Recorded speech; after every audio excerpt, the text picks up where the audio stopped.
Hello guys, मैं हूं आपका होस्ट एंड दोस्त मिस्टर पांचाल।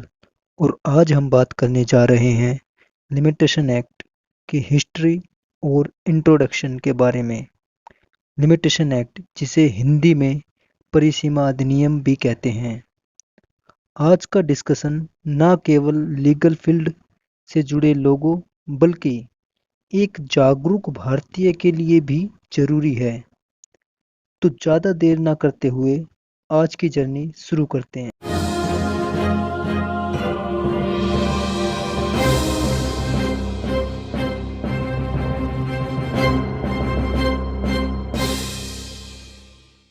1859 से पहले हमारे देश में कानूनी कार्रवाइयों की लिमिटेशन के हेतु कोई स्पेसिफिक यूनिफॉर्म कानून नहीं था।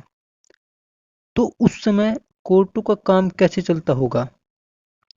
कोई ना कोई तो अल्टरनेटिव मेथड तो काम करता ही होगा लिमिटेशन की जगह। जी हाँ, बिल्कुल सही सोच रहे हैं आप।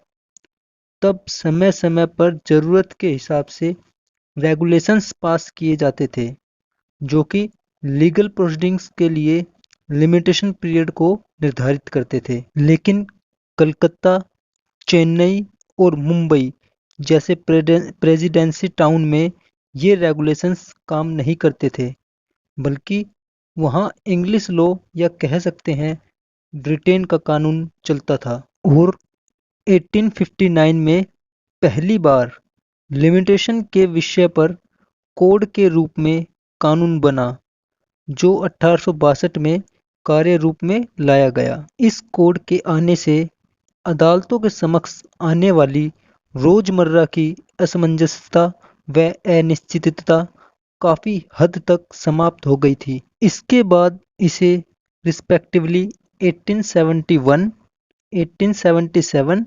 1908 में लगातार रिप्लेस करके नया रूप दिया जाता रहा है। लेकिन लिमिटेशन एक्ट 1908 बार और बेंच के बीच खुद ही एक कंट्रोवर्सी का विषय बन गया था। इसलिए लॉ कमीशन ने 27 जुलाई 1956 की अपनी तीसरी रिपोर्ट में इसके बारे में काफ़ी रिकमेंडेशन की। और उनकी इस रिकमेंडेशन के कारण 23 दिसंबर 1960 को लोकसभा में लिमिटेशन बिल मतलब परिसीमा विधेयक को पेश किया गया।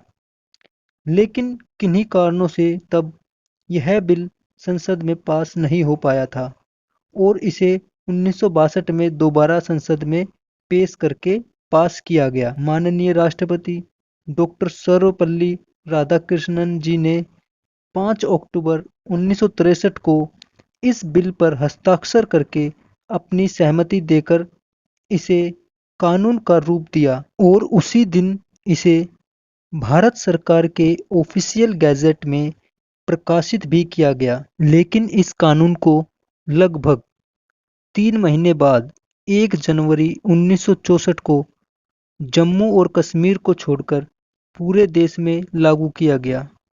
क्योंकि अब भारत सरकार ने जम्मू कश्मीर से धारा 370 को समाप्त कर दिया है, तो अब लिमिटेशन एक्ट जम्मू कश्मीर में भी समान रूप से लागू है। तो दोस्तों, यह था लिमिटेशन एक्ट 1963 का बैकग्राउंड।